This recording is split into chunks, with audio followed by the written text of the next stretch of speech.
oh, sauve la vie, moi, amusez-moi, yeah, oh,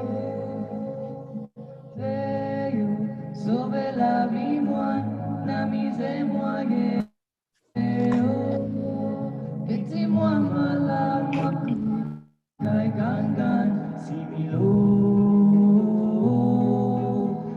Moi malade, moi gai gangan, si le bon gangan, sauve la vie, moi, amusez-moi, yeah, oh, veille, sauve la vie, moi, amusez-moi, yeah, oh, veille, sauve la vie, moi, amusez-moi, yeah, oh, moi malade. Oui, gai gangan, similo. Moi malade, moi oui, gai gangan, si le bon gangan, sauve la vie, moi, amusez-moi, yeah, oh.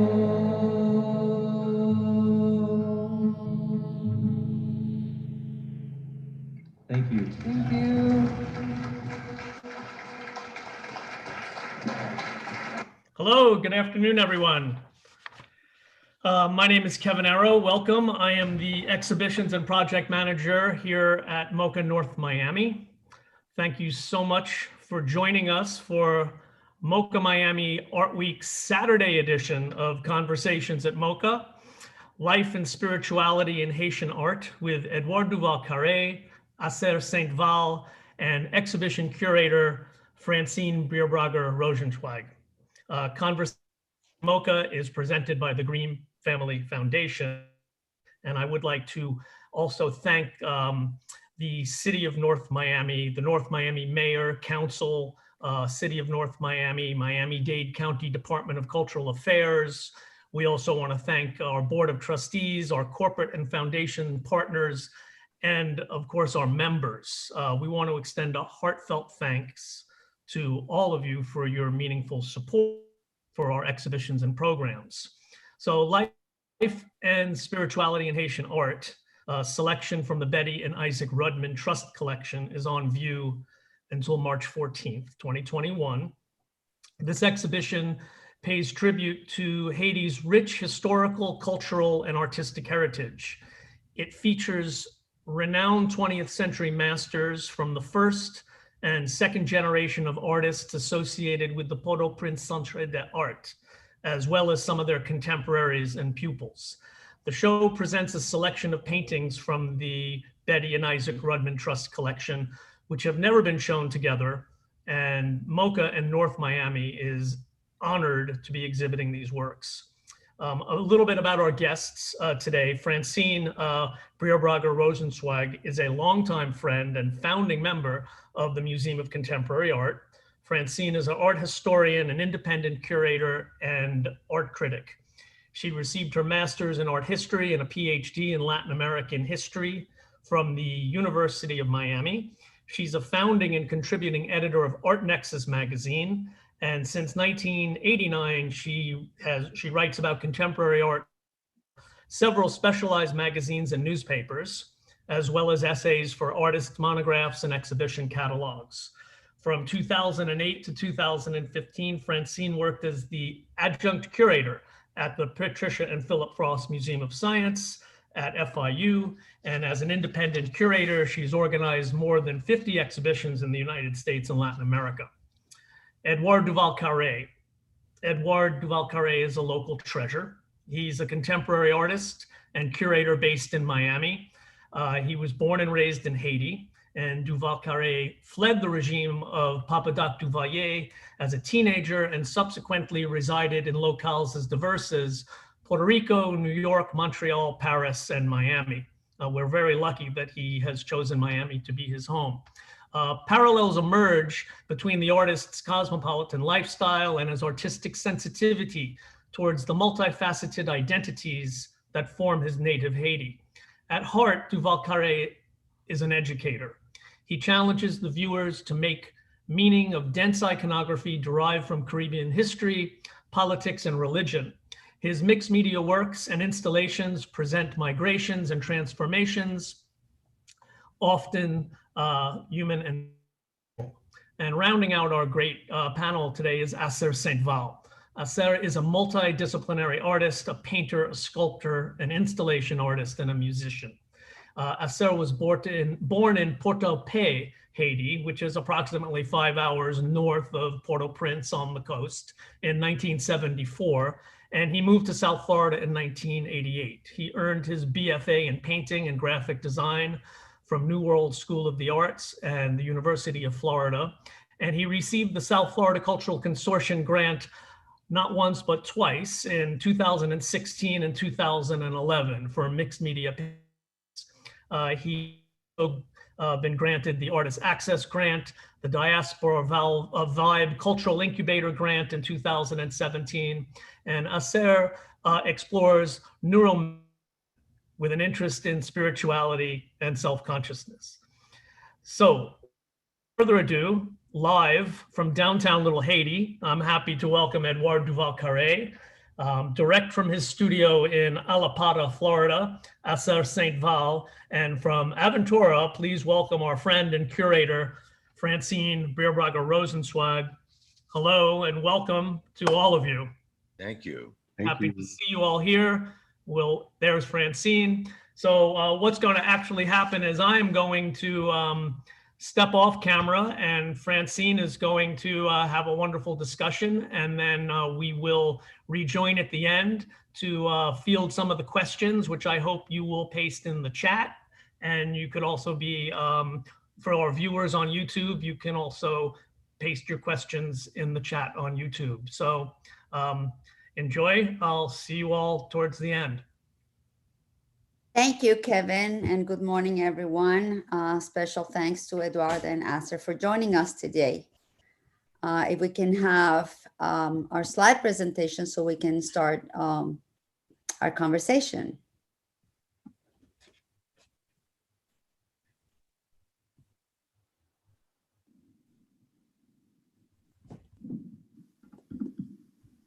So I'm going to tell you a little bit about this exhibition. We're still waiting for some slides to come up.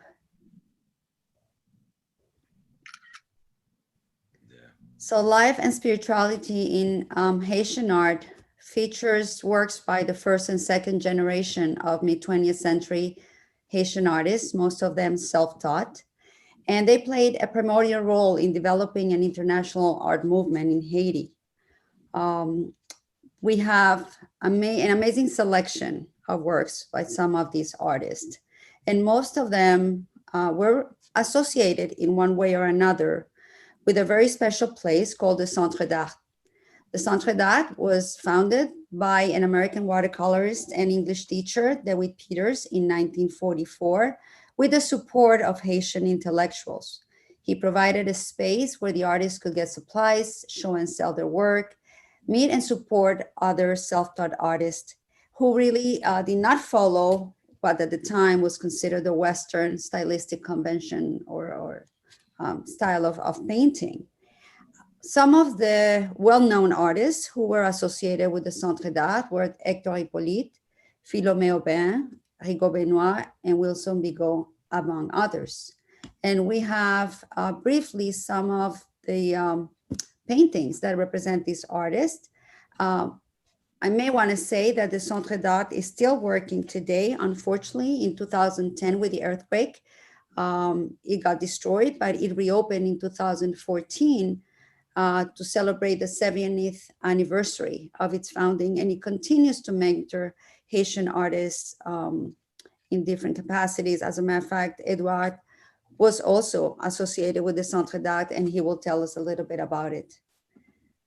If we can have the next slide, please. So the master of this group, he's really considered Haiti's greatest master, is Hector Hippolyte. He was an apprentice to shoemaker, but he preferred to study prints in the waterfront stores and copy them for postcards. In 1943, Peters, the founder of the Centre d'Art, was driving along the coast, and he saw two doors painted with tropical birds and flowers. And when he opened the centre, he actually went back looking for him and was able to bring him to Port-au-Prince, and he became one of the most important artists at the time. What's interesting about this selection is, as Edouard pointed to me when he, generously offered to advise me on this project, is that not only they've never been seen, but they all represent the three aspects that he developed throughout his artistic career. One was the still lifes, two, the tributes to women, and the third one, the idea of representing the spiritual world. And the birds and the flowers in this particular painting on the right actually remind us of the ones that were on those red doors that Peters first saw when he got acquainted with his work. If I can have the next slide.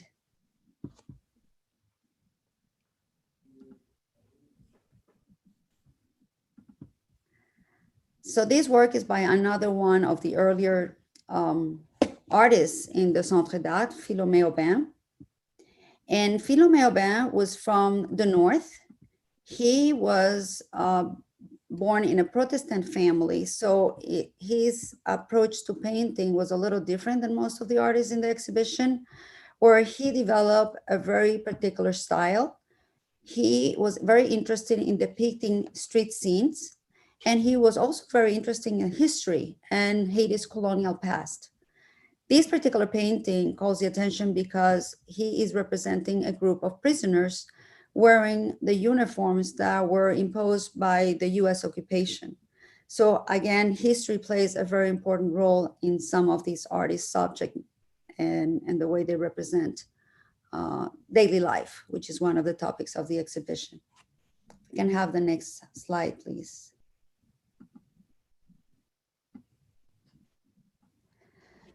I personally feel that one of the treasures of this collection is these 4 historical portraits by Jacques Enguerrand-Gourge.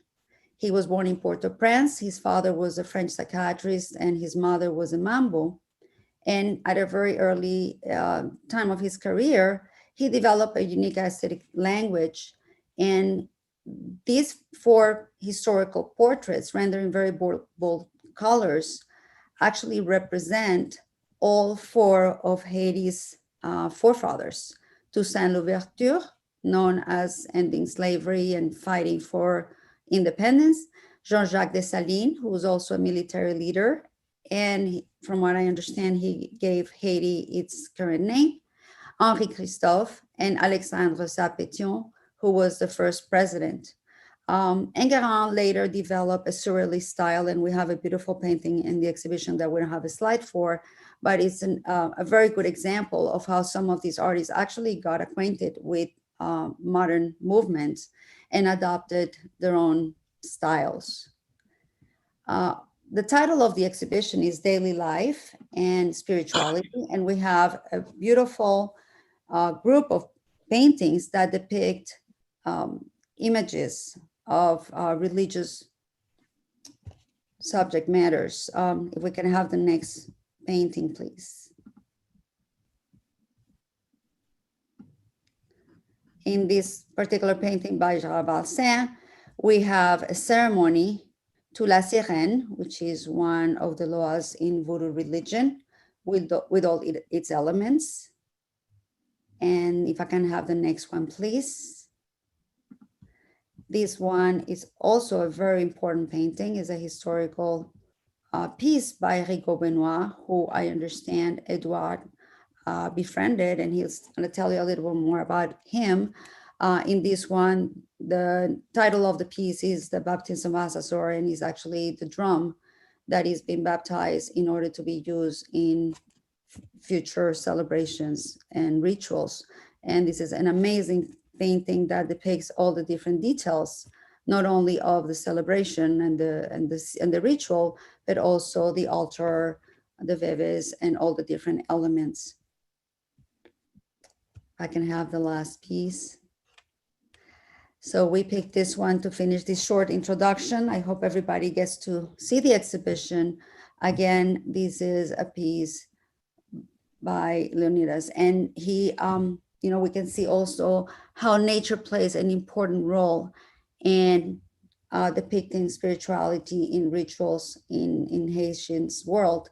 And I think it's a very good transition piece to introduce Edouard and his amazing work. So Edouard. Hello.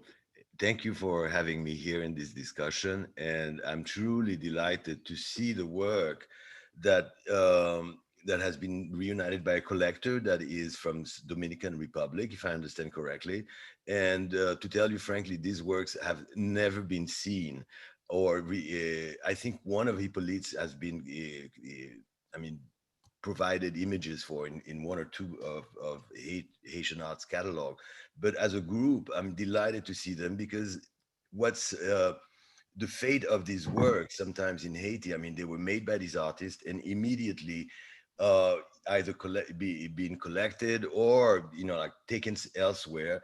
Hence, me as a real aficionado of that period of the Saint-Val, I mean, have never seen these works. So thank you for finding them and presenting them to the public. And I hope that, I mean, people will flock and see this particular exhibit. It's very interesting. Um, my parents, as has been said, decided to leave Haiti when I was probably 9, and I returned. And my first real encountering with myself and Haiti was through the Saint-Val because my mother took me there, and I was completely, I mean, flabbergasted that there was art, that there was, I mean, a very advanced setup where artists could I mean, present their work, and up till today the Saint-Val serves as that. It's one of the probably the only institution that has like such a long memory of providing space, material to so many artists, and one of those is me. When I got there, I was introduced immediately. I was pretty young. I was in my teens. I met every of the artists that probably are in that exhibit, for the exception of Hippolyte, whom had passed away already. So he is, I mean, it's to my great regret that I never got to meet him personally. But the Saint-Val, yeah, I mean, after a few years, of me trying to work or starting to work, offered me to have an exhibit there.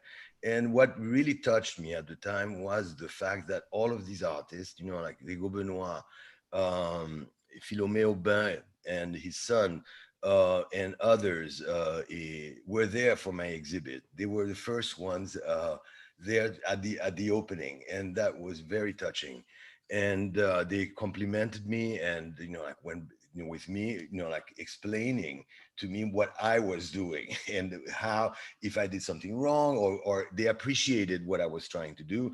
And it was very, I mean, I've always befriended them, invited them to my house, took them, like on excursions around outside of, at the time, like I had a property outside, so I invited them to visit, and we really had a great bond, and they were really incredible human beings, very thoughtful, very articulate, because I mean, people think, yes, like that word that they used to describe them at the time, naive. I mean, they were the furthest thing from being naive.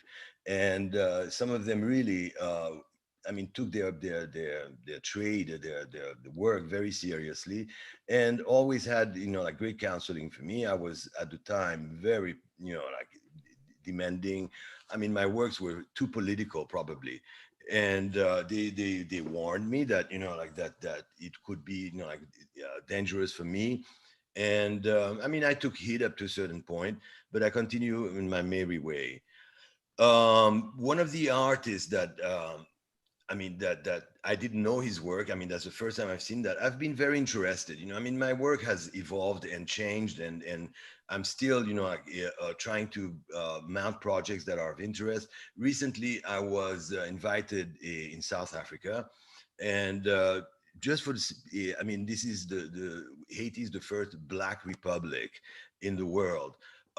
South Africa, after like 100 year stint with apartheid, which is a fancy word for slavery, um, I mean, has just been liberated due to Mandela and other things. And they've asked me, like, explain to us, like, what is Black governance and how do you portray it and how do you work with that? I mean, and I said to myself, how do I do that in reality? How does a country that never had a visual build up, like of its own history, I mean, contemplates and starts creating work that addresses like a history of who they are, of what they are, and trying to even create a style that is their own. And one of the first, I mean, Haiti, I mean, since the beginning, especially with Henry Christophe, I mean, had an art school, and the aim was, like, how do you build a new country, and also what kind of visuals do you create I mean, to give it coherence.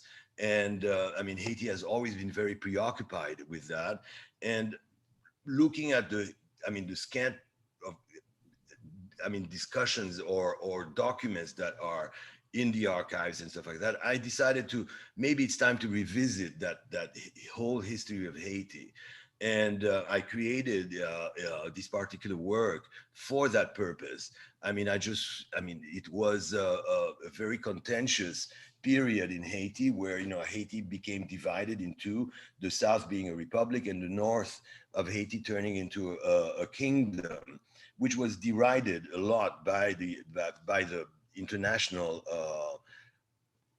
international. I mean, they were looking at Haiti. I mean, look at this, like almost like a mimicry, a mockery of like Western standards.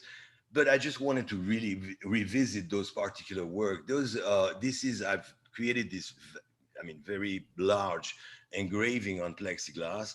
Uh, I mean, my hand hurts every time I look at it because I've been scratching away at that particular piece. But it was, like just trying to revisit that history of the Kingdom of the North, as it was called. And I present here in this particular painting the first and maybe one of two royal courts created by the Haitian political system. And in it, you have like the king on one side, and on the other, like I try to give as much information as I could have gathered or interpreted. And you have the wife, the King Marie-Louise, and the three siblings of like the Prince Royal, and the two princesses, and their preceptor, which was the Baron de Vasté, who's very important in creating a political discourse for that period, and also for all Blacks around the world, because Haiti is the first Black republic, and like we are privileged to have had that particular history, and even today, like it's a very important history that has been minimized or like put aside because of the sad state Haiti is in as we speak. But like when you realize that this is the first time that there is in this Western world and elsewhere, in the Americas, like a Black kingdom, and I mean, to me, it's fascinating to look at all of this. And I was quite surprised. We can move on with the images. I want to revisit Edouard, if possible's work. I decided, not knowing that there was one artist in the early 20th century, Louis Rigaud, who made a whole history, like, and presented all the presidents up. I mean, there were about 15 or 16 that he portrayed, and I didn't know they existed. I mean, they were made by a Haitian. They were, I mean, visual representation of all the forefathers, and also the secretary of all presidents, like up to his time, to Louis Rigaud's time. And I find out that my efforts had already been preceded by my friend Birbragher-Rozencwaig, whom we sought 4 portraits, and Francine, like, pointed them out as being, like, very important. And indeed, they are important because, I mean, it was probably the first time, like, that we had a governing elite that was Black, that was, you know, like trying to figure out how to maneuver a black nation amidst, you know, like a very hostile, you know, like planet, you know, which was very much against the idea. I mean, the United States being one of the places where, you know, like this problem was truly, uh, uh, I mean, a bone in their throat, to have, you know, like in such proximity, a country that had liberated itself and that was creating hope for all the blacks in the world. Meanwhile, while they were still, you know, like this is long before, you know, like the Civil War, where this problem was. I mean, we've started to see some resolution concerning that particular issue, which is still of great importance today, as we can see with this Black Lives Matter. And the fact that, you know, like, I mean, all slaves had access to some sort of information, all blacks had, and that they knew that there was a small island, there was a small nation that had a governing elite and a governing, you know, like, I mean, and a proposition of freedom for blacks was, you know, like something that, you know, like the United States and many European nations were not very favorable to.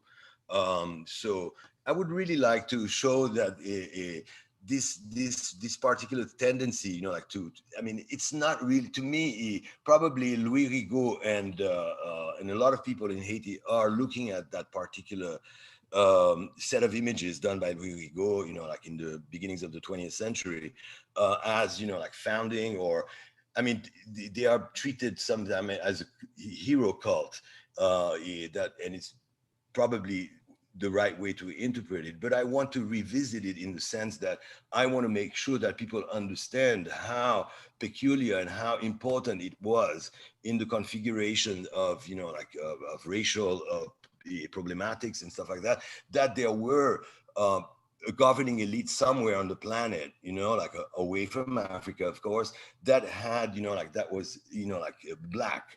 And I decided to play with that. And also I'm very interested in techniques and stuff like that. So I've decided to start engraving on mirrors. So I'm always want to bring something to my work. People think I'm some sort of a historian that's only interested in that, but not really. I'm also very much interested in material, in, you know, like new forms. And I'm always trying to bring something new to the table. And in this case, you know, like engraving on mirror is a very difficult thing to do. And I think I mean, it was an easy target for me to use, you know, like this group of works done in the 20th century, to revisit them and to present them in a new format. I don't know if we can really look at that. Can you, I mean, I would like to look at maybe look at the other slides. Next slides, please. You see on the left, this is a virtual presentation that I created to show what will be in that particular exhibit in South Africa. But that particular group of work that you see on the far left is a collection of the works by Louis Rigaud, which for some reason is at Yale or Harvard, if I'm not, I think it's Harvard. I mean, I don't know when they were collected and when they got there, but really they are very important works by this particular artist. And for some reason also, they must have been documented because they are all in all history books in Haiti.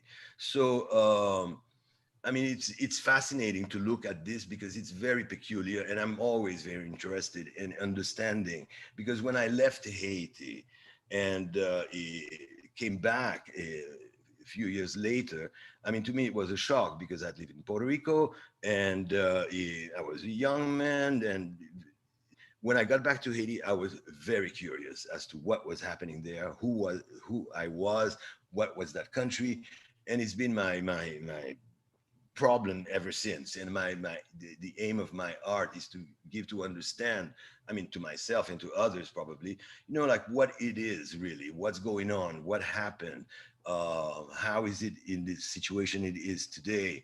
And all of these things are of great interest to me because it's not only the history of Haiti, it's the history of the New World.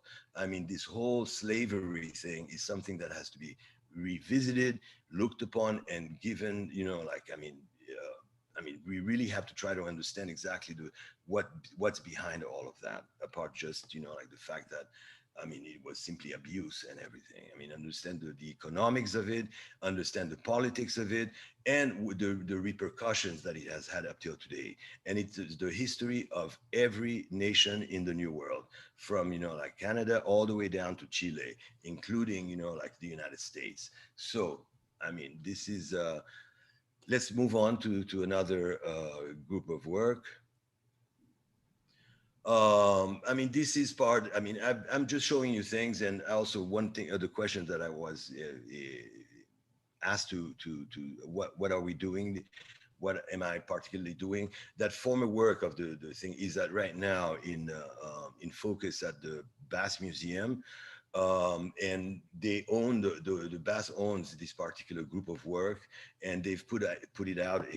Also, I didn't know that, so I'm very pleased that they've taken out of their storage and put them out for visitors.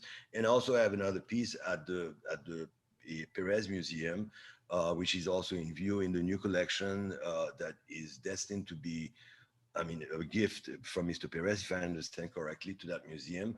And one of the pieces that he had collected from me that I had made for his house is in display as well.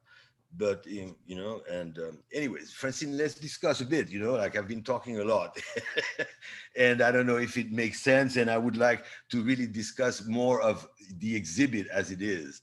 I have one question for you. I mean, like where, I mean, these works. They have. I know that you've spoken to the collector, and where did he acquire these works? When and have they been in any other exhibit, or is this is a first? Is my question. I don't hear you. Can you hear me now? Yes, I do. I do now. So Mr. and Mrs. Rodman have been collecting for a long time. Their main focus is modern Latin America and especially Cuban art.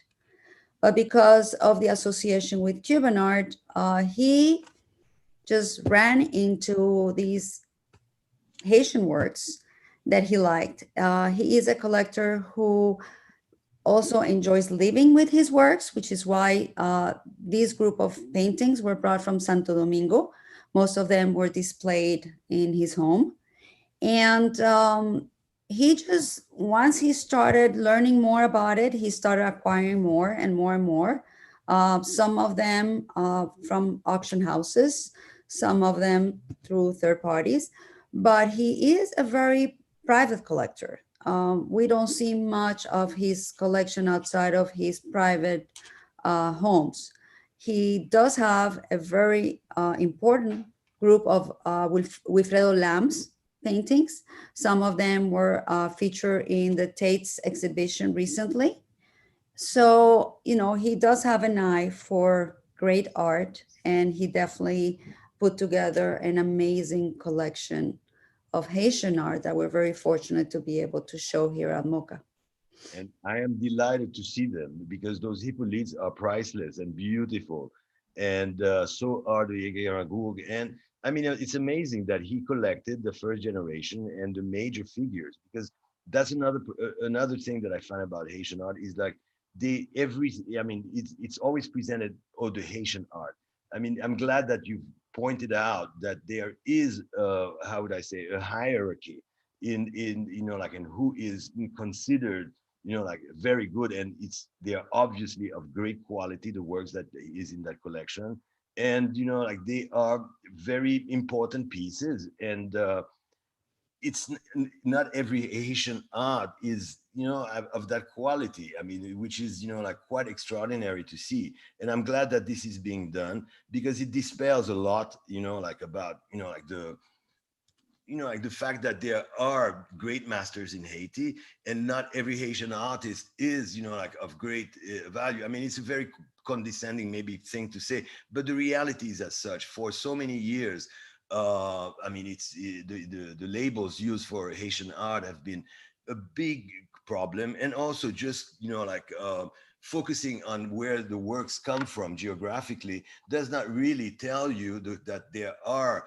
really important like and like people that have breakthroughs and that are really masters and teach, like others like me. When I saw Rigo Benoit's work for the first time, I was, like determined to either have them or make something just as good because that's really what it was for me. I really wanted to have these works. I could not afford it. My parents would definitely not give me any money to buy such things. I mean, it would be a folly.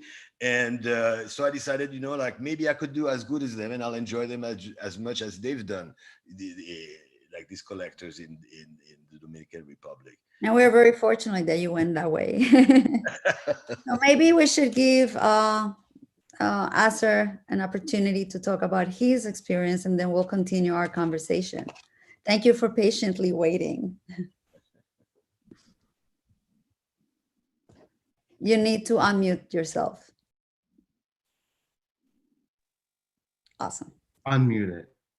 Great. So first, we're going to watch a short video of a wonderful piece by Asser that fits beautifully into our talk and, the subject of the exhibition. So, Tani, we can just play the video, please.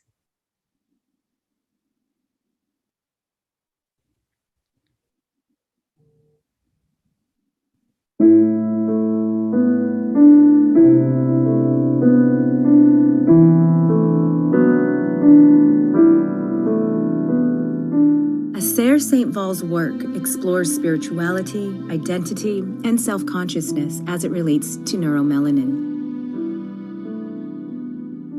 His fascination with neuromelanin underscores a desire to understand the unknown potential of this dark pigment found in the brain, which is structurally related to melanin. Neuromelanin, secreted by the pineal gland, is an organ related deep in the center of the brain, playing a significant role in human spirituality. The pineal gland is the principal seat of the soul and the place from which all our thoughts are formed. French philosopher René Descartes. Saint-Val's works are dreamlike and ambiguous, infusing ideas central to modern debates about neuromelanin into interactive art installations.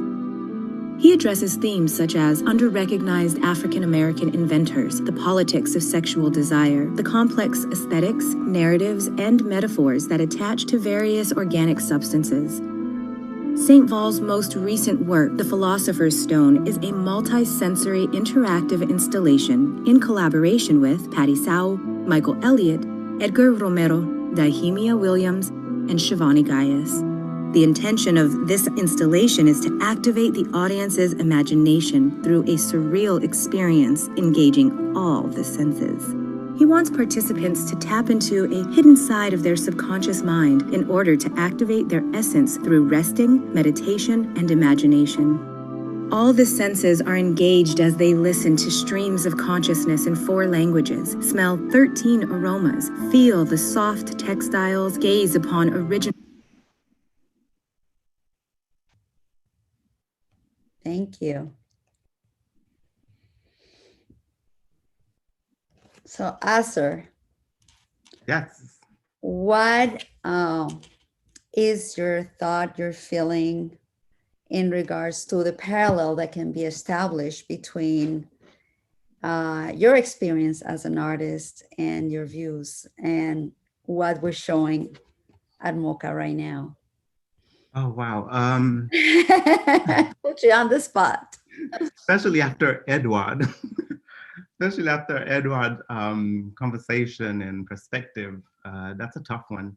But I want to start by thanking Edouard specifically. He's always been great supportive. He's really the master of, I think Edouard's kind of like an icon of Miami in terms of the eye of representation of Haitian art and culture.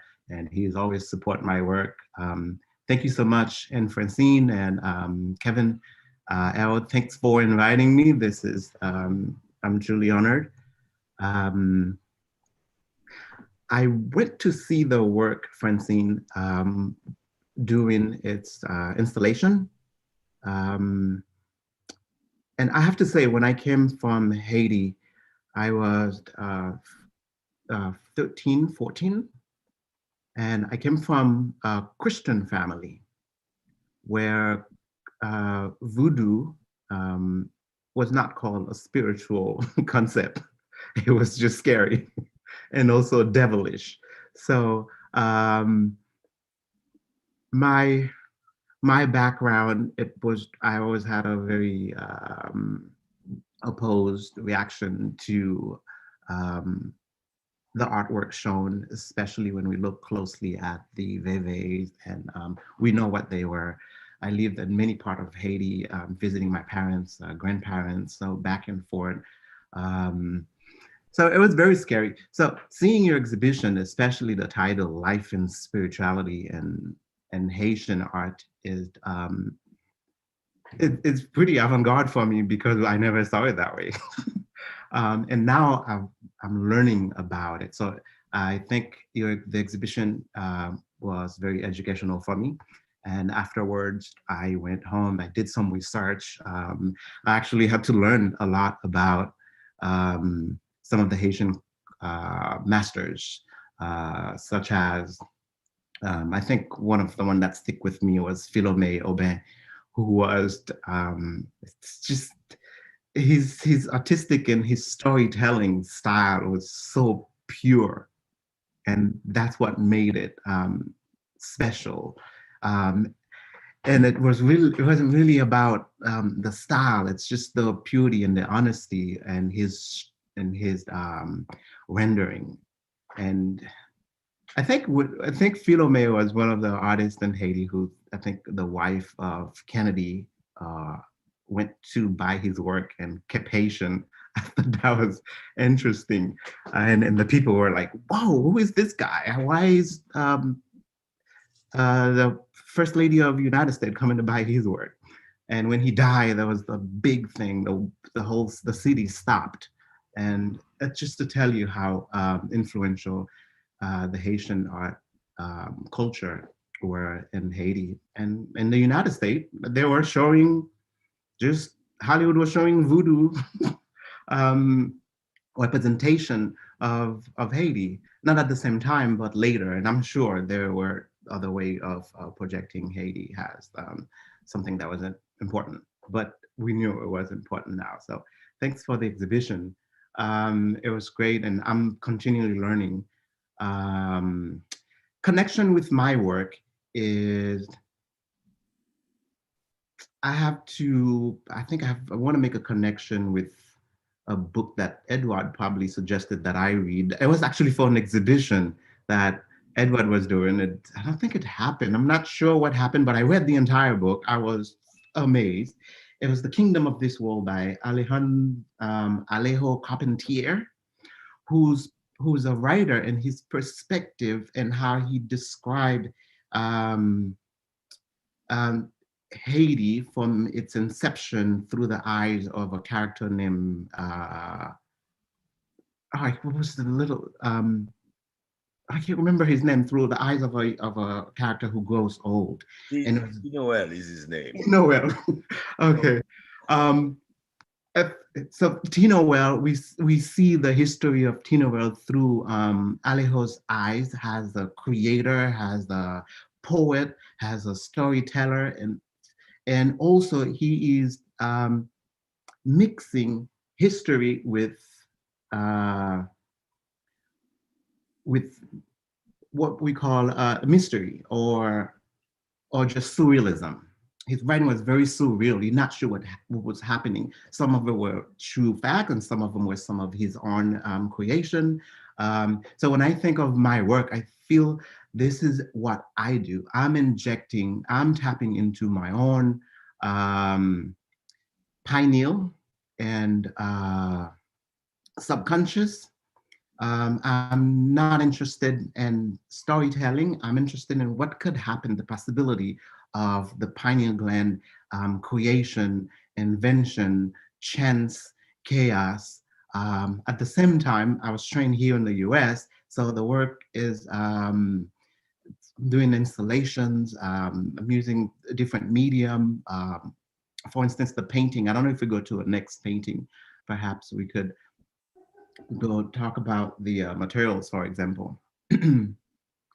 This is actually taken from a painting. It's exploring with most of these are painting that I have turned into 20 feet helium sculptures, and now I'm creating sculptures with them. Another connection I want to talk about is the veves that we would see in most of the Haitian masters painting, or even Haitian artists nowadays. And this is a phenomenon that we are understanding right now in the conscious world, African consciousness, especially the whole world, and particularly the African-American consciousness, understanding the roots and understanding themselves from a spiritual perspective. We understand that we learn in about three different ways. We are conditioned in 3 different ways: by trauma, traumatic experience, such as in slavery, symbolism, and also repetition. So I'm seeing this symbolism in a veve, which is now called in the conscious world, we will call that a sigil. The veves were actually sigils using symbols to communicate through the gods. What I'm doing in the work, and I think we could go to a next work to explore maybe this work, is one of the most recent work, and this is the first time I've started exploring the sigil with the piece. If you noticed on the bottom right corner, there is a sigil. For me, it's not a veve because of my experience in Haiti. I really call it a sigil, and it is. I'm thinking about how can I personally communicate or create magic for myself. How can I communicate through, basically there's a book called Creating Magical Entities. And it was written by four different authors. And it's really amazing. Talk about, these are new artists, writers, authors, philosophers, and researchers, occult historian that wrote a book and how to create magical entities. And I saw a lot of parallel with Haitian sigils. And now I'm thinking about how do I use this for myself? And so this is one of the first one. This is at the show at Little Haiti right now, created by Marie Vickles. Many local artists are in the show, and I'm converting these sculptures into symbolism at the moment. Let's see if we could see a painting. I'm not sure if I have painting in the show. Let me see in this slide. Okay, this is an interesting mural I did 2017 when I went to Santiago de Cuba. This piece is in Santiago, the hospital, and Santiago. Spent 3 weeks in Santiago to explore. Really took the time. It's a short residency to create art, and I decided to create a painting, a mural painting. This is about 15, 20 feet. It's done on a canvas. Actually, it's not canvas. It's a tarp, and so I was unsure how this would work, but it's made on tarp, and it's very fragile, and it's at the hospital right now. A donation to the hospital, and it was done with Israel Tamayo, who has an amazing program, residency for artists all over the world. So he invited me to go. It was great. It was beautiful. Normally, these paintings are made with food. I don't have one of those here. This one is completely different. House paint and acrylic. It's a mixture, which is exploring and has some of the history of the revolutionaries, of Cuban revolutionaries, starting with Aponte, Jose Antonio Aponte, who's one of them. I don't know if you could see this little text here that I've did a research on all the revolutionaries of Cuba and so on. Let's see if we go to the next slide. That's it. I want to talk about the medium. I use everything. And it perhaps in essence to talk about the transformation of things or in general. I don't use paint specifically. I use everything: house paint, acrylic, watercolor, food. I used chocolate, any food that doesn't decay or rot, dirt. I have no reference. So I have some questions for for Francine, but I think we could continue from there. Thank you so much for having me. So what are the questions? I want to know how difficult it was or to convince the curator, Rodman, Mr. Rodman, to get his pieces, because I've heard, based on what I've been looking at, there are collectors that we've used to even,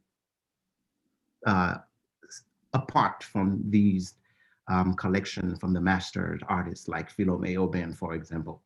Can you talk about that? I mean, was it easy to convince him?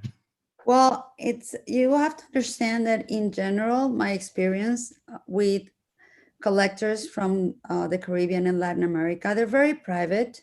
Mm-hmm. And one of the things that I've been doing for the last 10, 12 years as an independent curator is unveiling these private collections so the public can, take advantage and enjoy these works of art. So this is something that I've been doing already for a while. And when I ran into this possibility, I just had a conversation with him. And I must say, he was extremely generous and very open to discuss the possibility of doing. And he actually, took care of bringing the collection to Miami. And the good news I was sharing with Edouard yesterday is that originally we did not have the catalog in mind, but he has contacted me and said, we definitely need to, do a publication and have a printed testimony of this project. So I am very pleased and I am very thankful. And I want to take advantage of this conversation to thank him and his wife, Mr. and Mrs. Rodman, again, for allowing us to show this incredible selection of works. So the truth is, sometimes as curators will share, it's just a matter of getting to meet the right person at the right time. And we were very fortunate in this particular case. Great. Edouard, you want to unmute yourself? Okay, I have to have somebody here. I'm so null with things. Anyways, my question is that you have a collector that who's from Cuba, moved to the Dominican Republic, and you know that I'm a very big proponent of the Caribbean as a regional, like kind of entity in itself. Yes, we are. I mean, apparently, so many islands, so many countries, and I personally believe, and I've mounted this group of exhibits called the Global Caribbean, just to stress the fact that, I personally think, and I feel that the region's production, visual, cultural production is, there are links between all of these places, and that we can really start thinking of the region as a very important, production, of cultural and visual, art and everything.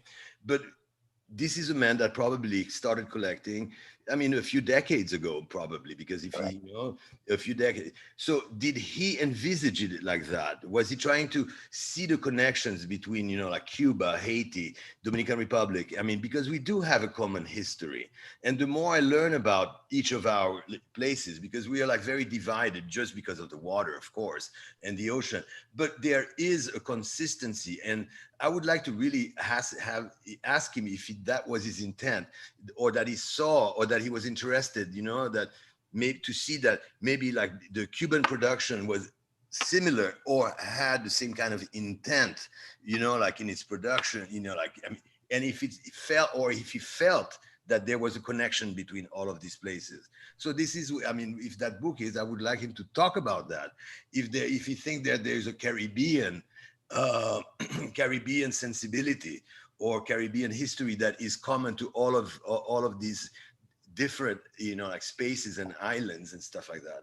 So I'm very curious. Please make sure you ask him that question. I will ask him, but I don't have the answer to that question. It's a great question, but I would say, having seen a lot of the works that he has in the collection, that he has a particular sensitivity for what we call modern art, which is more representational, also in terms of styles and colors.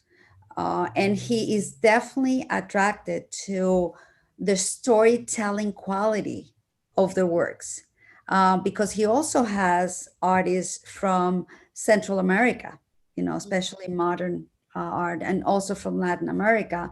And there's kind of like a thread, you know, on that modern times where the artists were not only depicting or giving a testimony of a particular time, but also telling a story. So I would say that that is kind of like the common thread in his collection from what I was able to perceive. Well, one thing I want to add as well is maybe that thread can pinpoint the fact that cultural production from the New World, i.e. North and South America, including everything in between, does have its own, you know, like kind of particularity, and that we should start really not looking at, you know, I mean, I'm just throwing this out. This is, I mean, that we should start looking at the whole of the hemispheres. I mean, these two continents, you know, like as a zone that has a similar history, and that has, you know, like, I mean, confrontation with people from Europe. I mean, you know, like the Americas, the discovery, that history has created a common link. You understand, that makes us vastly different than whatever is happening elsewhere, i.e. Europe and stuff like that. So, I mean, these are kind of things that I would really like to explore. And just by looking at that, and just zooming in into that particular region, which is the Caribbean, I think we might get, you know, like to that point where we can start looking at all of these similarities between, you know, like North and South America and the whole 500 years, you know, like of history and the history prior to that as well. Anyways, these are just thoughts, you know, like to. Well, obviously history plays a significant role in, you know, this exhibition and everything that I do. As you know, I'm not only an art historian, but a historian. And I was actually very much attracted by the fact that a lot of these images have such a strong historical background. Asser was telling me how he was so attracted to Philomé Aubin, and that painting that I showed at the very beginning on how he was growing up during the occupation, and he chose to depict something very specific that we can interpret, you know, besides the stylistic aspect of the painting. Unfortunately, we cannot go back to it right now, but you know, how he did not have the Western training on how to show perspective, yet he managed to show these prisoners walking 2 by 2. So we see 3 legs and we see a little bit of the hand on one side or another. But more important, he was, you know, talking about his vision as a young man, seeing these prisoners during the occupation and pointing out how important that occupation was and the, you know, consequences, cultural, political, economic consequences of having that situation. The other thing that Asser pointed out, and that of course we as a hemisphere have, is the colonial past. And most people outside of Haiti, like Asser was saying, assume that everybody in Haiti practices voodoo, the same way that everybody thinks that everybody in Cuba practices, you know, Santeria or Palo or any of these Afro-Cuban religions. And the truth is that Haiti, when they achieved independence, they adopted French as their official language. Yeah. They adopted Catholicism as the official religion. As a matter of fact, some of these artists their main commissions at one point in time were actually the murals at the cathedral in Port-au-Prince, which unfortunately was destroyed with the earthquake. So there was a relationship there. And in terms of Philomé, he was a Protestant because he came from the north. That's where the kingdom was established. So there's a very rich history that is unknown. And through this exhibition, you can actually walk through that history and learn more about something that otherwise is in a very simplistic or very categorized view imposed by those who have written, and there's a lot to still be written and be discovered. And rewritten. Rewritten. Yes. So I want to talk to you about the multisensorial experience of your work. Yeah. And I have to go back to that painting of La Sirène that has a title that I'm sure was imposed. I don't even, I think they call it the New World, and it has nothing to do with the New World. The truth is, it's a multisensorial experience of this particular celebration where they put, you know, the goods on the boat and they throw it on the ocean, which actually reminds us of Edouard's painting that he also presented in his Mickey slideshow. Mouse. And you have the musicians, and you have the dancers, and you have the food, and you have the water, and you have a lot of different references, even though it's one flat painting, colorful painting, it does have all the elements of your piece and the video that we saw. So do you relate in that way to that kind of representation? Well, as I told you, I am a student to the masters in what you've researched and know well. So I did not investigate that painting that well to find all these elements. So it's good to know. And I think just subconsciously, there is a link. I'm Haitian, and it's just in me to find the importance in these in these sensories. So I've always felt it's important to reach the audience through different senses. Food, everything, it's sound, just the physical body of another individual. And it's really fun to collaborate, because I love to bring all the different experiences. And yeah, it's in the blood, I guess. I actually, talking about senses and taste, I am very curious, and I know this is a very single thing. Why licorice, and what did people in Santiago de Cuba said when, you know, they were experiencing this installation in a different context, and you giving them something that's, from what I understand, I mean, that doesn't exist in Cuba, is that Right. candy. So I actually watched one of the videos that was recorded there, and people did not know what it was. So there's another level of discovering, you know, new taste and new sounds and new experiences in your work. So tell us a little bit about that. Yeah, you say it. My goal is to create an experience that you're not accustomed to, and which is the surrealistic or experience. That's something you've never seen before. In fact, I have to challenge myself every time to try to do something I haven't done. And this is the process of the work, is to, in my process of creating, I have to look and erase everything that I think I've done, so that I'm creating from the subconscious. And so that the experience has to be new for the viewer.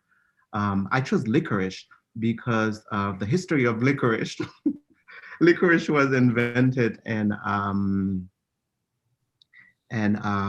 Australia, and basically it was invented accidentally. A candy maker was hired in a factory to create candy, and he accidentally mixed the wrong potion and created a soft licorice, a soft black licorice. But naturally, licorice are hard. It's not soft. So for that reason, the history of licorice happening by chance is a process which I work. I create by chance. I approach my panel without preconceived idea of what I want to do. It happens very subconsciously and intuitively, and just like a surreal experience. And by the way, I have a question for you about this surreal experience in Andre Breton and Haiti. But let me continue. The process is to create through there. When I went to Cuba, I didn't bring licorice, soft black licorice. I was thinking about, again, something that I haven't explored. I know I've done it in Miami. I haven't done it in Haiti. I could have bring soft black licorice. I didn't, because for me, I've done it before and I felt it's going back. I need to invent, be inventive. The Cuban, once they heard that I was Haitian, they had conflicted feelings about what the installation was. They thought it was voodoo, some of them. And those who understand what voodoo is, or Haiti is, which is very big in Cuba, in Santiago, there's a large majority of Haitian and a community of Haitian in Santiago. And the voodoo religion is practiced openly, and Santeria, lined with Santeria, and they find voodoo to be very raw and strong. So when they found out I was Haitian, they're like, okay, what is this? We're curious, but we're cautious. They were curious and cautious at the same time. There were words that they thought it was a place to get healed because of the bed. Some people came and they say, where is the place where we have to be healed? Well, I don't know what you're talking about. This is an installation, it's an experience. And some were like, what is this? Is this voodoo? Am I gonna get hurt? And when I collaborated again with another artist, a group of artists named Titi, he has models, so we painted his model, and she was the one feeding the people. They didn't know what it was, although it was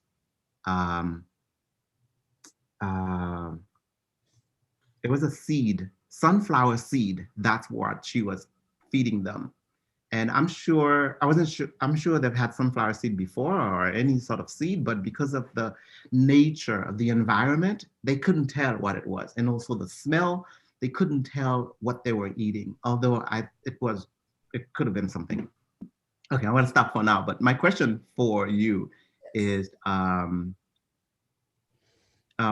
a historian, there is this notion that usually we always see our Black experiences from a European perspective, and especially Haitian, who have been creating art from the beginning. It's just natural to create.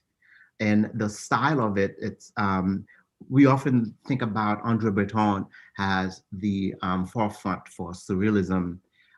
What do you think Haitian art would be classified? How do you think it would be classified without Andre Breton if he never went to Haiti?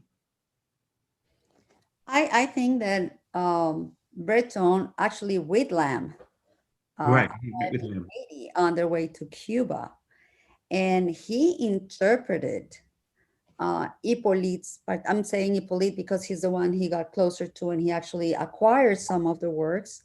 When we first, this is just an anecdote, when we first started looking at the pieces for this exhibition, Mr. Rodman actually purchased some of these pieces that Andre Breton had purchased from Hippolyte, and he brought back to Europe, but in very, very bad shape, and that's why we couldn't bring them to the exhibition.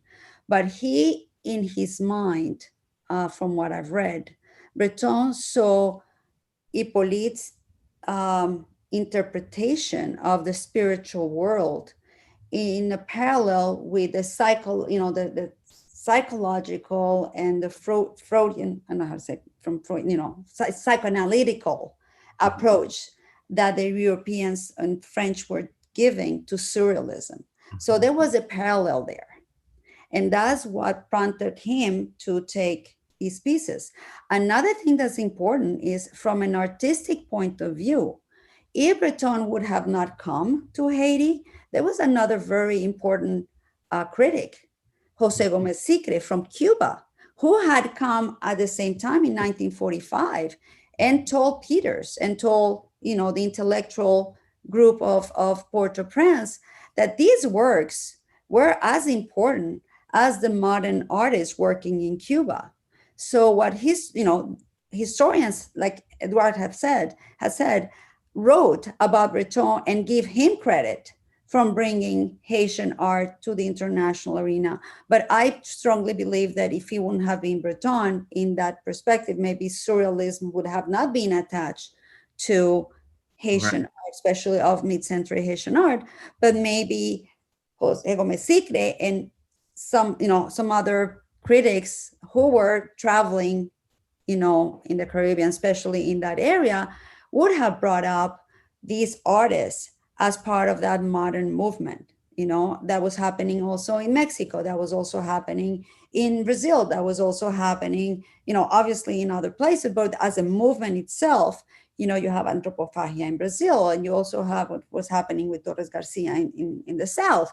So it was just a matter of who would, title their production. And I personally think it was a good thing that it was taken outside of the island.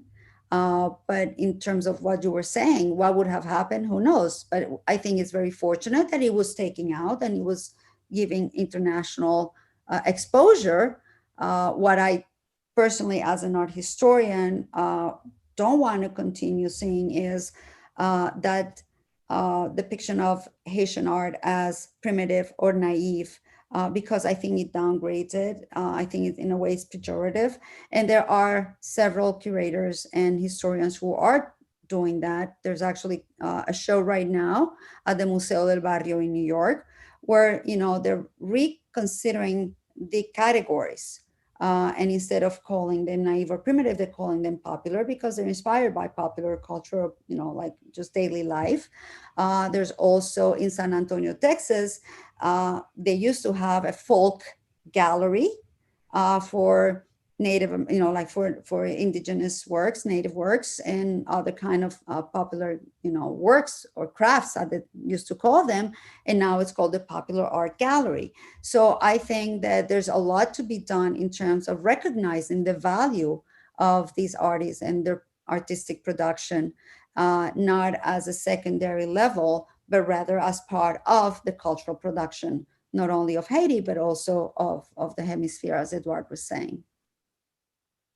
Thank you. So it's 1:13:15. I don't know if we want to bring Kevin back and maybe we have some questions from the audience. I'd like to ask a couple of questions and express some of the comments. We've got people here from Grenada and Puerto Rico and New York and throughout Miami. So we've got a great group of people in the feed. And I'll just start with just a comment from Napoleon Jones Henderson. Again, he says, again, it is the dilemma of who tells the story. Authenticity is always the ethos of the creator of the work, which is a wonderful comment. And I don't know if anyone wants to respond to that idea that it's the dilemma of who tells the story. Mm-hmm. And authenticity is always the ethos of the creator of the work. Well, the victors are the one to write the story. Yeah, to write the story. Yeah. True. Someone was asking the name of the book that was mentioned earlier in the talk, and I believe it's The Kingdom of This World by Alejo Carpentier. Yes, we could type that for them in the chat. Let me type it. Some people were asking if they can watch this again later, and I will let everyone know that it will be on YouTube. People can watch this later.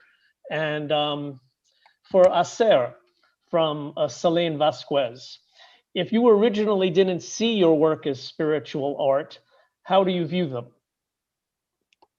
I have two bodies of work.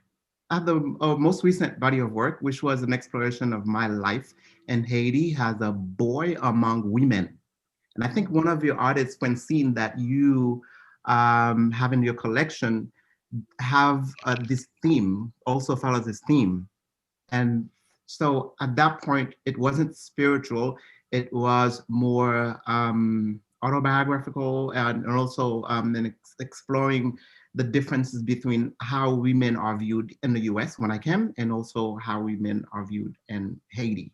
And so those were paintings, red women, and I was always in the background, and I was remembering experiences. So at that point, they were not spiritual. And then later I started researching and studying about neomelanin, and then the work became more spiritual after 2004. But before 2004, it was, there were like figurative paintings of women, and somehow I was always hiding in the background, exploring.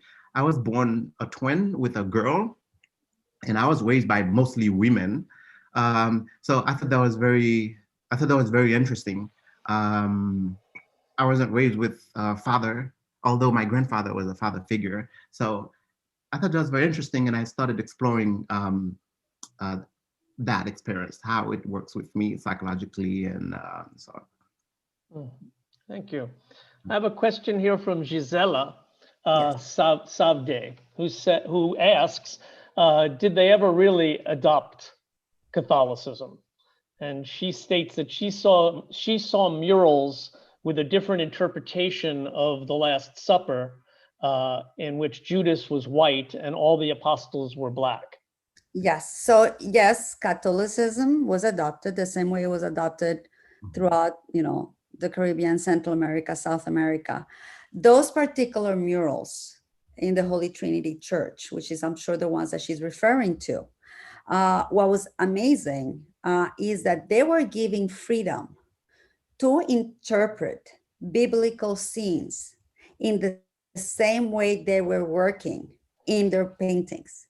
So they were giving that freedom. So Wilson Bigot and the other artists, Rigo Benoit, the ones who actually did those murals in the Holy Trinity, did not have to reproduce what they may have seen as the Renaissance style murals, but to just interpret the stories that they were taught in catechism based on their experience and their surroundings.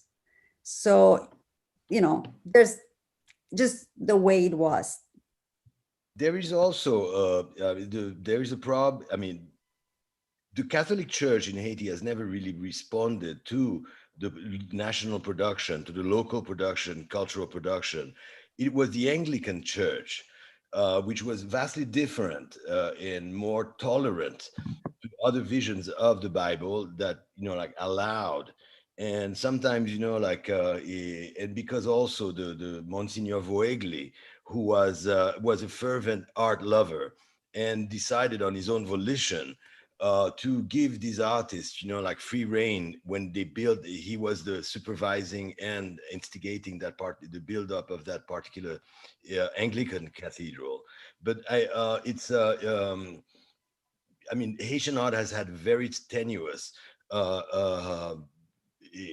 relationship with the Catholic Church, and I hope one day because they have, as we all know in art history, that the church has always been a catalyst for, either support or promotion of, a cultural value of certain people. And in Haiti, yes, they tolerate it. They will never go against it, but they never really embraced it in the sense as the Anglican Church giving commissions and being very proud of giving, the whole transept of the church to Haitian artists to display their understanding of church dogma. So it's I want to make sure that we understand that yes, Catholicism but it's the Anglican Church, which is a variant that really promoted and supervised and asked these artists to create those magnificent murals that are destroyed right now. And I also want to just point out that any religion that's practiced in our countries is really a syncretic religion. It's not a pure religion. So even if what you see as a visitor, it's for what, and that happens in Cuba as well. A lot of the symbols, you may interpret them in a particular way, but the artist, knowing, having a different background or a different type of knowledge of what the symbol is, then the interpretation is totally different. I was flabbergasted when I went to Mexico and to realize that the churches were mostly, like Aztec symbology, engraved on all of them, and I said, is this really Christian? And literally they were using craftsmen and artists, to build those magnificent churches all over Mexico.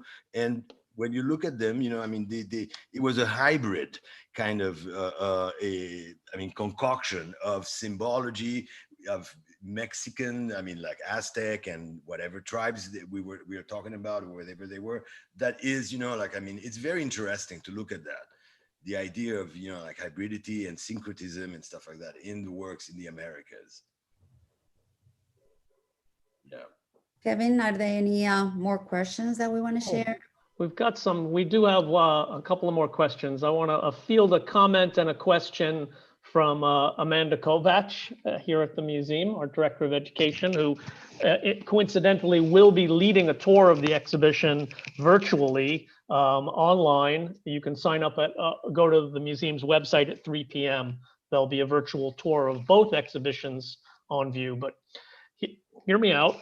Here's Amanda. She says, in my opinion, so often Eurocentric artists and critics of the time try to emulate the inherent surreality, documentative, and historic quality of art in the non-Euro world.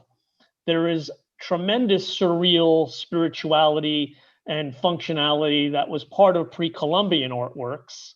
Can anyone give their opinion on this idea? Maybe Francine. Edouard. Edouard. I sometimes have an issue with, again, those categories. Yeah. And as we've discussed, that surreal, magical character of the artwork is obviously present from the very beginning. And as a matter of fact, another misconception is that Haitian art may be just of African descent. And the truth is that Haiti also had a Taino origin. And yes, the Taino population was pretty much, it disappeared. Has vanished, yeah. In colonial times. But the pre-Columbian artifacts, were found. And the histories, that we were talking about, the storytelling, are also at the roots of a lot of these, post-colonial artistic production. And the same with other ethnical groups that arrived on the island. And in terms of the European influence, there was an academy. There was a Western style academy in Port-au-Prince. And some of these artists were actually teachers. Dieudonné Sedor was a teacher at the academy. And they were reproducing the same way they did in Cuba or in Mexico, the traditional, still life painting and painting from the nude and showing the, and teaching the perspective.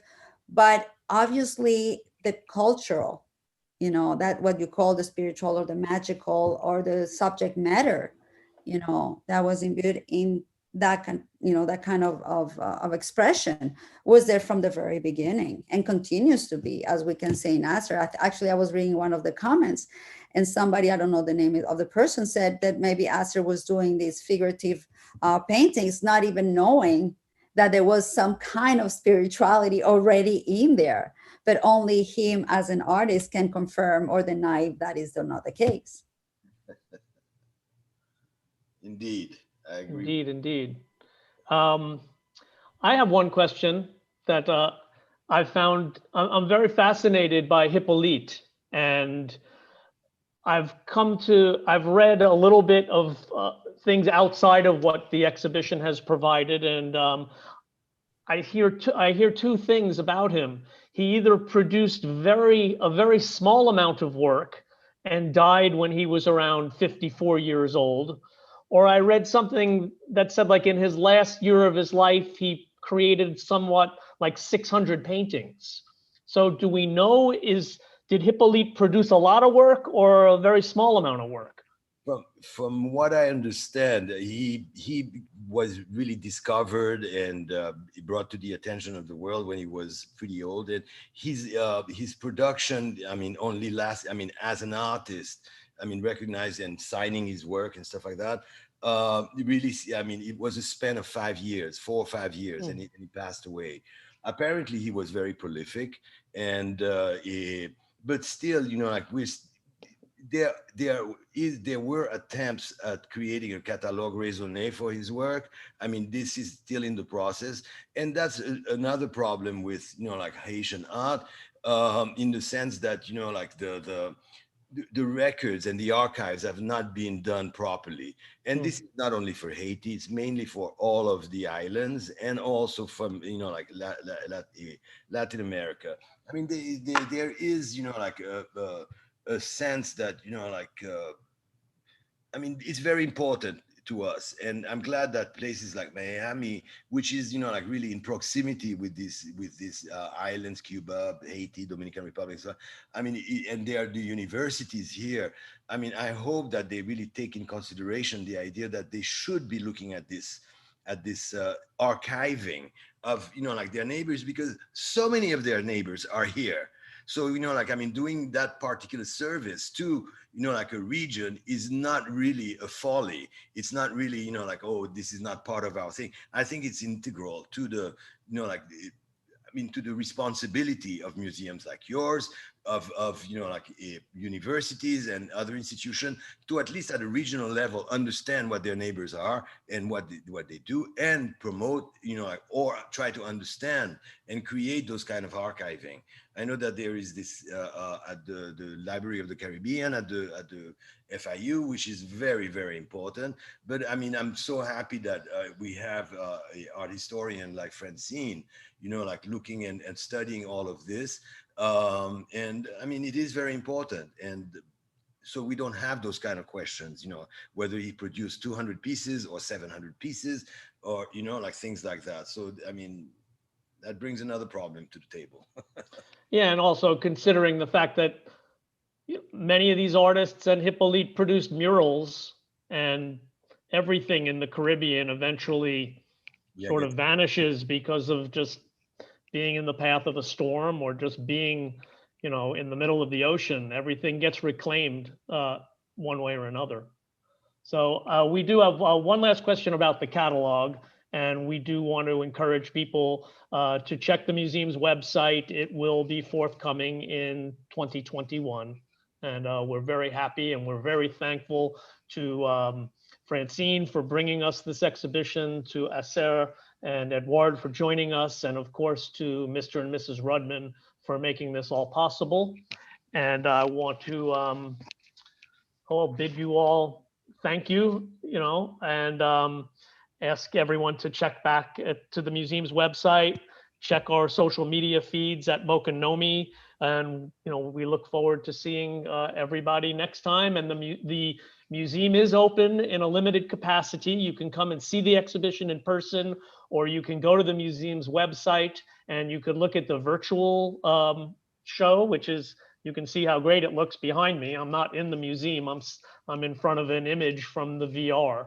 So. And you can see Acer's work right now at the Little Haiti Cultural Center. And you can see Edouard's work up at PAM and at, I believe you said FIU. And I do want to correct at the beginning, I said that Francine was an adjunct curator at Frost Museum of Science. I meant the Frost Art Museum at FIU.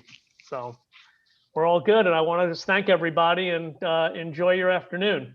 Thank you. Thank you. Thank you so much. Thank you, Edouard. Thank you, everybody. See you soon.